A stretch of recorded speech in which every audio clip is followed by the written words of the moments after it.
Hey guys, welcome back to the Tion Gaming channel. Today we're going to be doing level 8, level 10, and level 9. They had some complications with level 10, but it was all actually because of my fault. The only different changes I made here, the first one was the Cobalt Trick, and the second one was the banner. The Cobalt Trick basically heals a building, and that also includes a monument. So if I'm in trouble and I need just a little quick heal to keep them alive, instead of activating the repair, I use the Cobalt Trick. So that's a little different changes that I made here. After waiting just a bit, time countdown went down as I actually had to summon a good amount of large creatures to make sure that I don't get destroyed. Remember, I don't have a shaman, so I don't have that type of heal. I only have Surge of Light. So basically what I have to do in here is summon a bunch of creatures, which I did, which was 14 archers and 1 spearman. On the left side I saw that there was no monument, so you don't have to go that further away. You just want to go straight for the second monument, and they do send some of the people to actually kill you in the back. So I went ahead and sent 1 spearman, ghost spearman, and 1 of the archer, which died up back there, but later on they get to keep defending it. Once I had enough to summon my creatures, I put breeding ground and the fire stalkers all at once. Once I had enough to summon them, and then I went ahead and tried to take the third one. I didn't want to go right now because it feels like a trick, like there might be 2 what's it called, stone hurlers in there, and I didn't want my creatures to die and time being wasted. So once I summoned enough of the Firestalker, I went ahead with the Firestalker because they do siege damage. That's one of the things I love the T2 starter decks. The Firestalker definitely does siege damage, which is 50% more damage to buildings and structures. So I actually cleared that area, and once I have claimed the monument in here, I went ahead and waited until I had enough to summon all the magma hurl. Once I had enough to summon the magma hurls, I went ahead forward and cleared the next area. Now I know some people like to actually use the swamp drake, but I don't need the swamp drake. I can use a spot for it, which I started putting the stone skin, I think is what it's called, to relieve more of the damage. I put 2 hammer falls down, not only because they're really good, that does disrupt medium and small, not large I think, but medium and small, and they do heal, the green one, which is again one of the one in the starter deck, which is really great. So I went back and I got my magma hurls to go back and be able to heal a bit before I went and assaulted the fourth monument. So apologies. So I left my siege guy back there to defend real quickly as I go ahead and try to take the 4th monument. Remember, in the ice area you have one of those guys with the shotguns. I think you'll be able to find it in other places, but those guys can just literally have long range and just kill all your units one by one. So I went ahead and I kept a couple units that died, but one of them survived, and I kept that over there just to stall it just enough to be able for me to summon my creatures. Again, I put more of a defense on the left side and use my magma hurls to try to destroy their camps, because their camps is what actually sending those creatures, the more of those creatures. And then in the back they will send a lot more, but those type of camp is still sending some of those creatures. Again, I destroyed my guys with the banner, net close to the banner, so I can be able to start summoning those giant worm. Once I had enough worm to actually attack, I built my structure to defend in the back and then move forward. I started to notice that some of the areas it's a little bit too dangerous, so I kept my equilibrium close and got all my giant mobs, my giant worms, close on top of them, so I can use the equilibrium blue. The green one is for every unit that you have close together. There's a certain type of HP or something like that, you'll get a good amount of health. But the blue one, you have to have your enemy a bunch of health. I think it was, I don't know if it was 1,000 each or something like that. But they need to have a lot of health so they be able to heal you. Once I found out it's a little bit tricky for the continuation of this, I decided to just go right ahead and come back, regroup my forces, and go ahead and use the rifle cultists and the offering, which I, again, in the difficulty 6 on that video, is how you actually do it to be able to have more charges to be able to summon more T4 giant worms.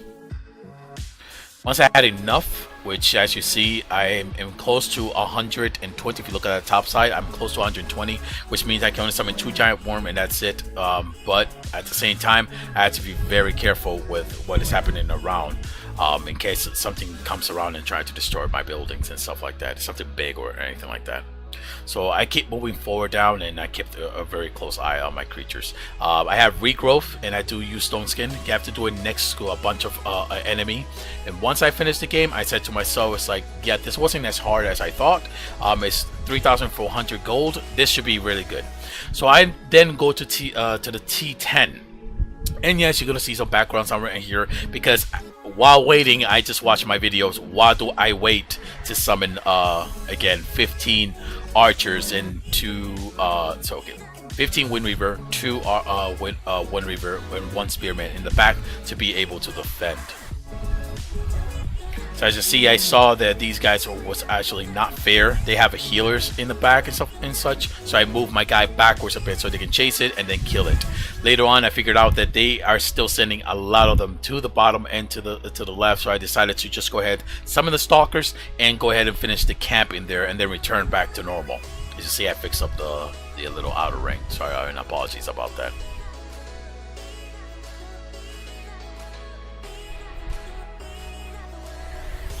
Once I had enough of the, again, Firestalker, like I did with the 8, I go ahead and keep summoning a bunch of them again.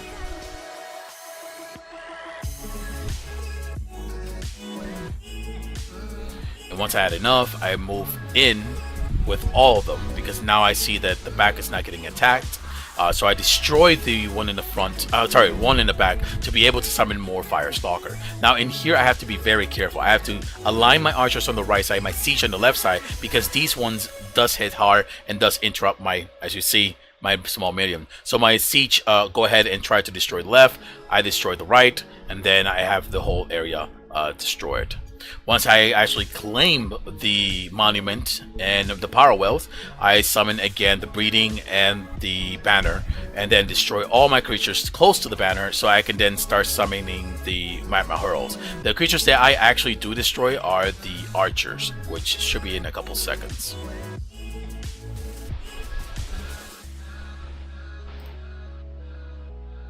Once I destroy all my archers, I go in right ahead and start summoning all the magma hurls.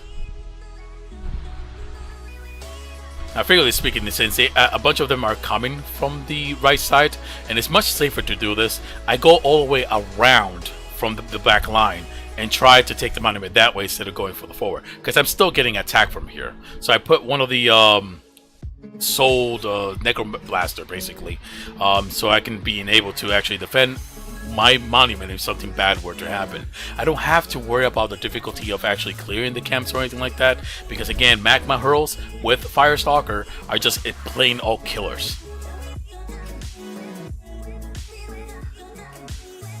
Both magma hurls and the Firestalker does interrupt. Magma hurls can now interrupt bigger units, obviously medium and stuff like that, while the Firestalkers can still kill the siege and interrupt the small units.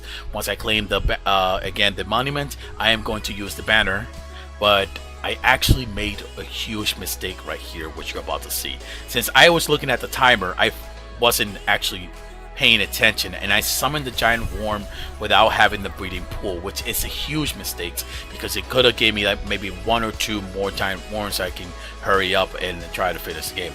That cost me. And there was another mistake that I did, not keeping a ground unit at the end, which I do lose because of that. But you see how close I had it, which if I didn't make any of these mistakes, level 10 will be able to do with just a starter deck.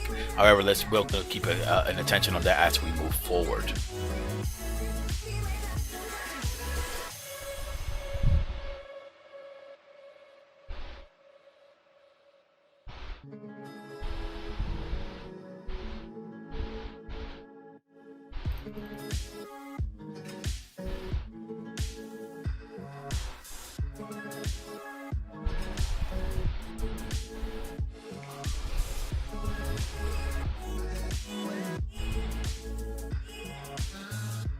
Now, I actually returned And the reason why I returned was that I need to put a building, which allowed me to actually save some spells. Having a building close to, having your units close to a building allows you them to heal.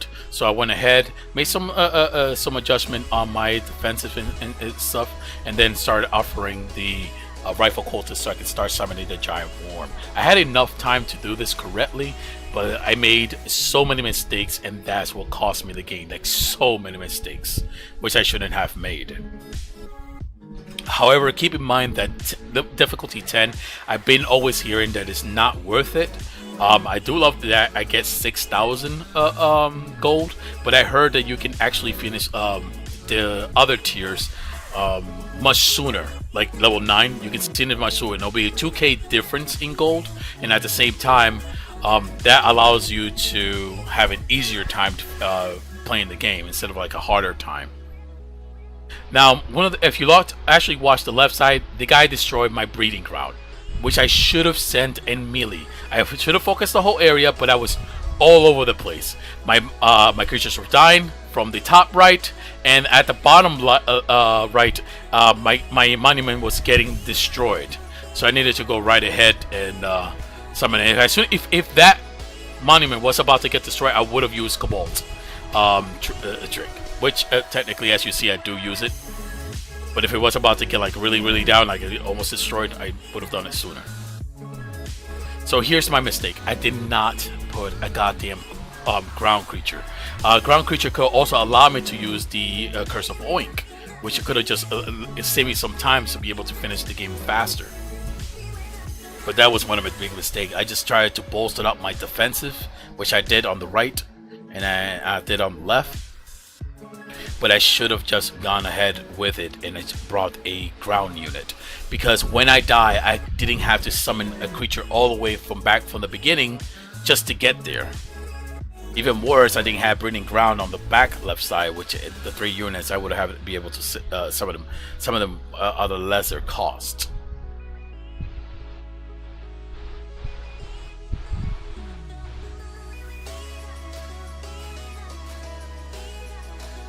Here's Johnny. The mistake that I made is not kill that little Lich King guy with the freaking sword.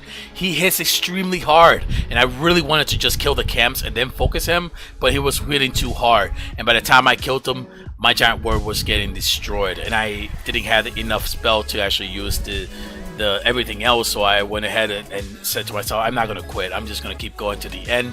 But I ended up dying anyway. Well, not dying, losing the battle. So if I didn't make any of those mistakes that I have made in this game, I would have definitely finished difficulty 10. So I said to myself, let's try difficulty 9, and then I noticed that on difficulty 9, ta-da, there is no freaking tower, which pissed me off. And it doesn't seem hard. I only went with 10 units instead of going with 50 units plus maybe a spearman or so.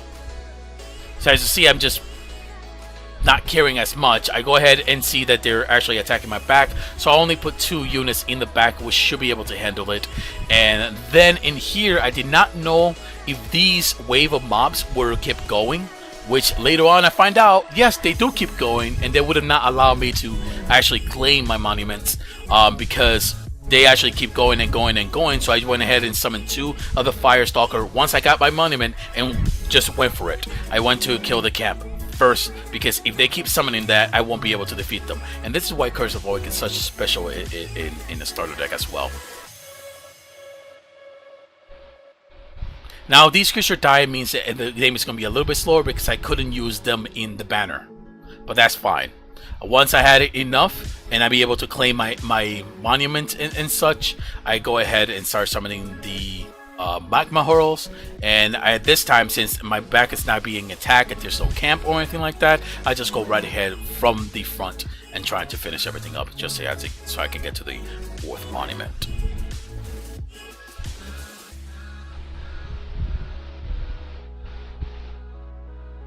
I summon again my hammer. Hammer Frost again allows my units to heal in the spot that it is right now. Plus, it interrupts small, medium units.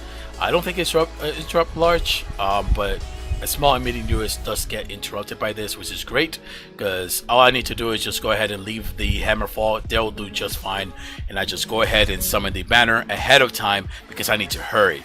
So once I actually got the monument and the power well, I go ahead and destroy them.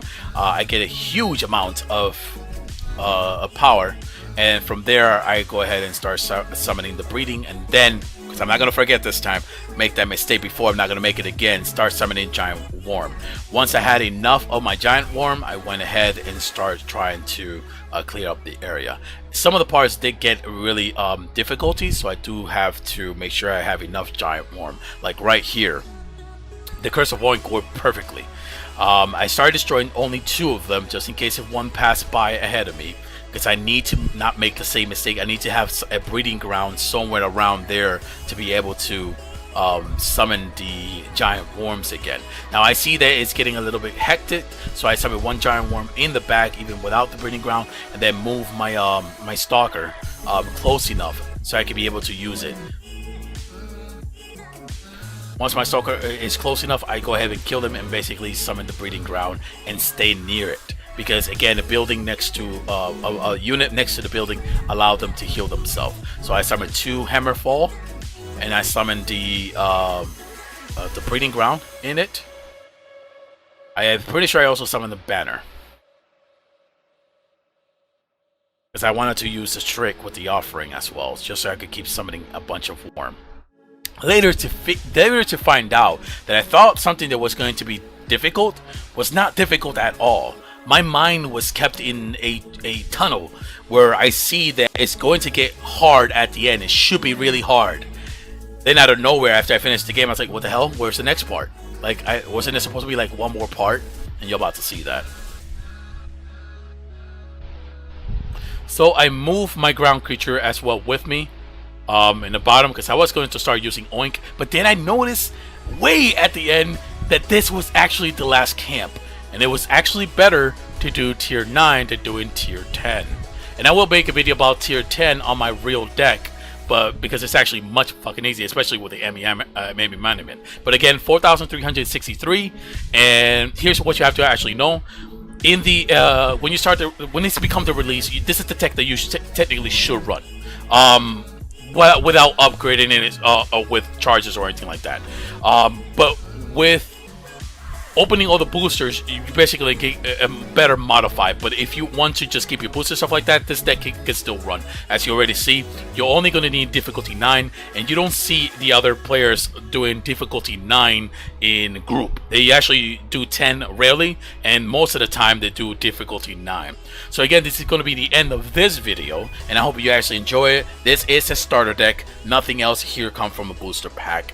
And if you guys want to use this type of deck, there it is. Have a good one.